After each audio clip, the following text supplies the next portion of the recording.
Kõigile tervist! Fantastiline, saame jahtuda.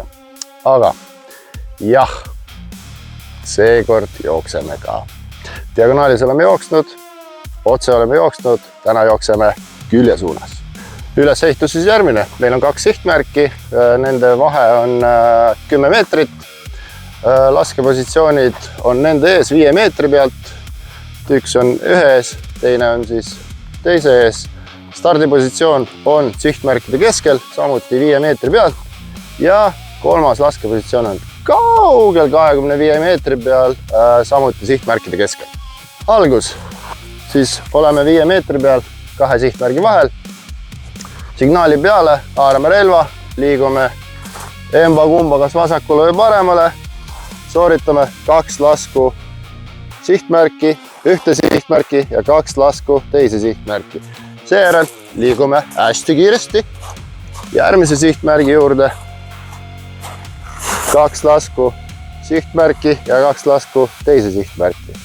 Seejärel liigume 25 meetri peale ja sealt sooritame üllatus, 2 lasku ühte sihtmärki ja 2 lasku teise sihtmärki. Osa inimesi panevad nüüd video kinni ja lähevad tiiru harjutama, filmima ja tulemusi meile saatma. Osad aga omakorda jäävad minu ääretult meeldivat seltskonda nautima ja võib-olla saavad midagi uut endale kõrva taha panna.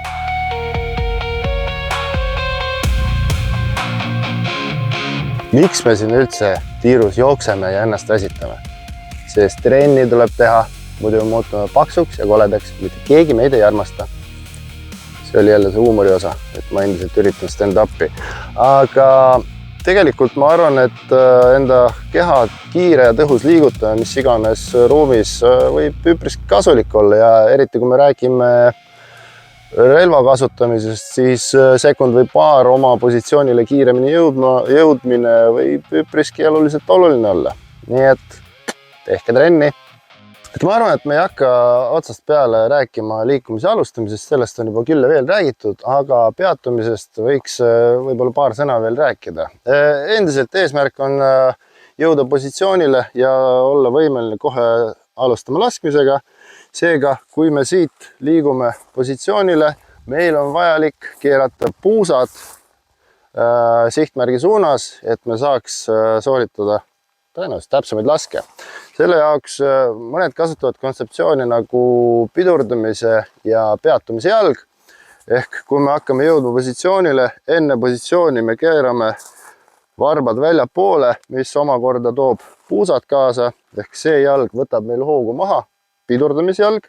Siin me suudame juba tõsta relva ning positsioonile jõudes peatamise jala maha panekul me sooritame juba laske.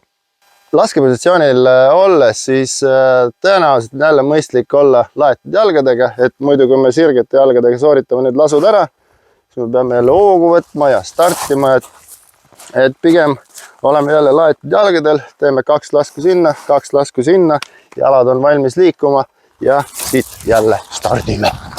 Sihtmärgist eemale liikumine 25 meetri peale, siin ma ütleks, et meil on 2 prioriteeti. Prioriteet number 1, et mitte tekitada külalistele või muudele ümbritsevatele inimestele lisaauke. Seega, kui me liigume siit ära, paneme selle relva lihtsalt maha ja sellisel kujul liigume.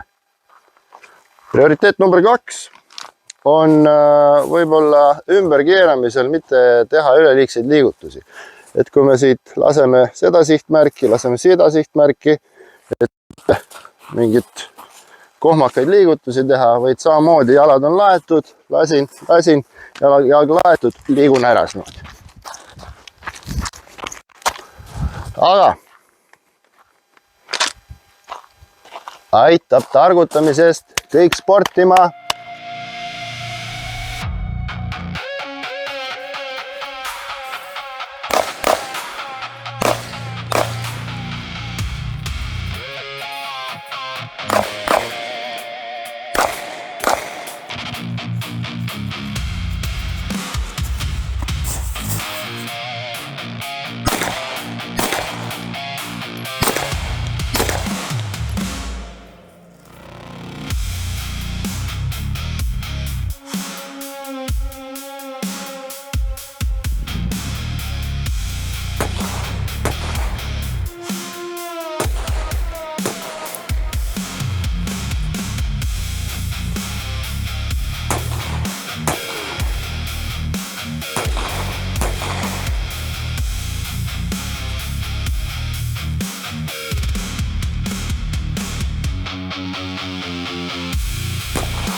Nonii, viimane spordipäev on läbi.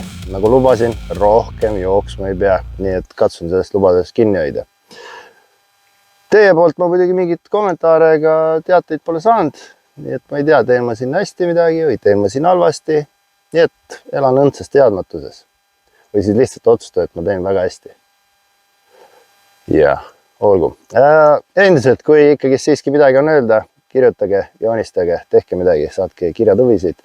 Ja muidu näeme septembris.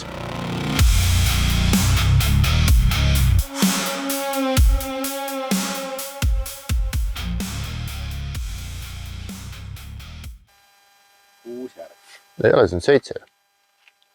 See on 7. See on 7. 7. Lõputekst, osa 9.